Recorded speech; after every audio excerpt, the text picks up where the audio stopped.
Assalamualaikum warahmatullahi wabarakatuh. Buat teman-teman di kelas 12 ya, materi yang ada di kelas 12 salah satunya adalah belajar tentang reaksi redoks dan elektrokimia. Apa sih yang akan dibahas pada reaksi redoks dan elektrokimia? Nah, sebetulnya di kelas 12 ini redoks itu nanti yang akan dipelajari adalah tentang penyetaraan reaksi redoks ya. Penyetaraan reaksi ya. Nah, penyetaraan reaksi redoks yang akan diajarkan biasanya ini ada dua, teman-teman ya. Pertama ada cara setengah reaksi. Kemudian yang kedua adalah cara bilangan oksidasi. Ya. Yang kita kenal dengan istilah biloks. Ini sudah pernah dikenalkan di kelas 10 ya. Nah, kemudian untuk bahasan elektrokimianya, elektrokimia itu apa sih? Elektro itu berasal dari kata listrik, kimia itu berarti kimia. Nah, ini nanti akan dipelajari listrik yang ada kaitannya dengan kimia ya. Terbagi menjadi dua juga, teman-teman. Pertama ada yang disebut dengan sel volta atau galvani ya. Galvani. Ada lagi yang kedua adalah sel elektrolisis. Nah, ada sel volta, ada sel elektrolisis ya. Nah, bedanya apa? Nanti kita akan coba bahas satu persatu. Nah, untuk sel volta ini ciri khasnya adalah terjadi perubahan dari zat kimia ya, dari kimia menjadi energi listrik. Nah, seperti ini ya. Sementara kalau untuk sel elektrolisis ini terjadi perubahan dari listrik akan menimbulkan zat kimia ya, zat kimia tertentu. Kemudian dalam istilah sel volta dan sel elektrolisis ada istilah katoda dan anoda ya. Ada katoda ya, ada anoda. Nah, katoda itu adalah kutub positif ya, kemudian anoda adalah kutub negatif. Ingat teman-teman, bayangkan saja seperti batu baterai yang punya dua kutub, ada kutub utara, ada kutub positif, ada kutub negatif. Nah, ini juga sama, ada katoda, ada anoda. Nah, kemudian satu lagi dia bersifat spontan ya, seperti ini. Artinya spontan itu akan menghasilkan arus atau tegangan listrik. Nah, sementara untuk sel elektrolisis ya, ciri yang lainnya yaitu dia punya katoda juga ya, kemudian punya anoda. Nah, bedanya adalah katodanya di sini negatif, anodanya positif, gitu. Oke, teman-teman suka mengistilahkan ini disingkat dengan kapan, ya? Kapan katoda positif, anoda negatif. Nah, sementara kalau ini disingkat kenapa? Kayak orang mana ini ya, katoda negatif, anoda positif. Jadi kebalikannya dari situ. Apa contoh sel volta? Misalnya yang paling dekat dalam kehidupan sehari-hari, contohnya misalnya batu baterai ya, kemudian aki gitu ya, seperti itu. Nah, kalau di sini sel elektrolisis itu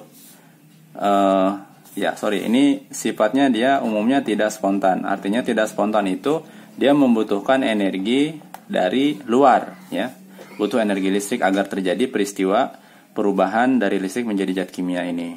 Nah, kemudian contohnya adalah misalnya electroplating gitu ya.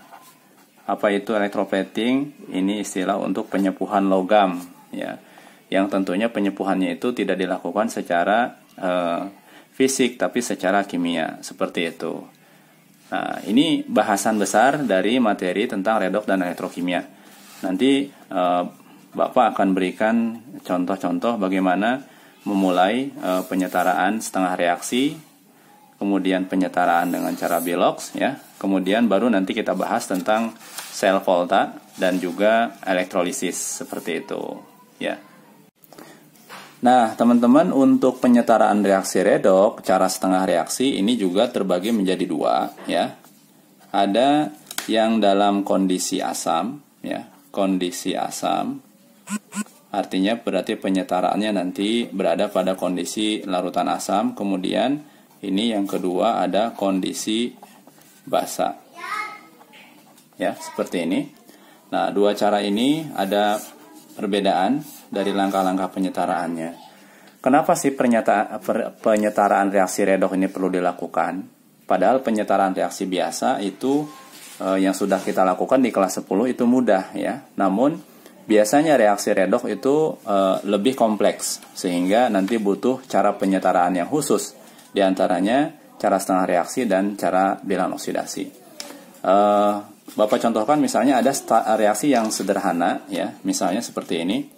Ada reaksi gas nitrogen ditambah dengan gas hidrogen menghasilkan, ini karena reaksinya reaksi bersifat kesetimbangan, menghasilkan amoniak dalam bentuk gas ya. Nah, dalam syarat reaksi itu setara ya, syarat reaksi setara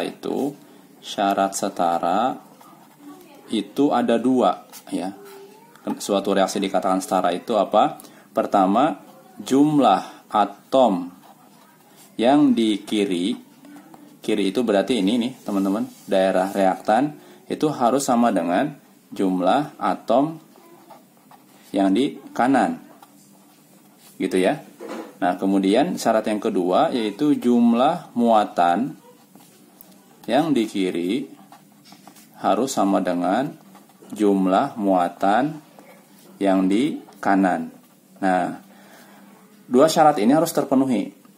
Nah, sementara kalau reaksi-reaksi umum itu kita jarang mengikut sertakan muatan. Kita hanya mengecek atomnya udah sama atau belum. Begitu kan?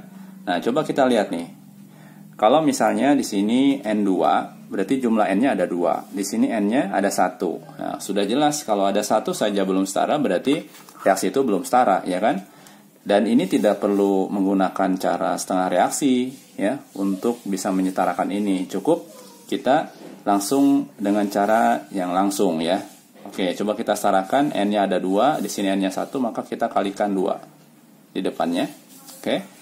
Artinya berarti nanti N-nya akan berubah jadi 2N dan N-nya 2, sama ya. Nah, akibatnya karena di sini ada 2, di depannya ada koefisien 2, maka jumlah H 2 dikali 3. Jumlah H-nya nih berarti ada 6. Sementara di sini H-nya ada 2. Caranya biar setara maka kita kalikan 3. Nah, kalau demikian berarti kita cek N-nya 2, N-nya 2, H-nya 6, H-nya 6. Berarti reaksi ini sudah dikatakan setara, seperti itu ya. Nah, apakah reaksi redoks ini akan semudah ini? Tentu dia lebih kompleks teman-teman. Makanya kita butuhkan dua cara ini ya, setengah reaksi dan cara bilangan oksidasi ya. Baik, kita akan lanjutkan untuk pembahasan bagaimana contoh penyetaraan setengah reaksi pada video berikutnya.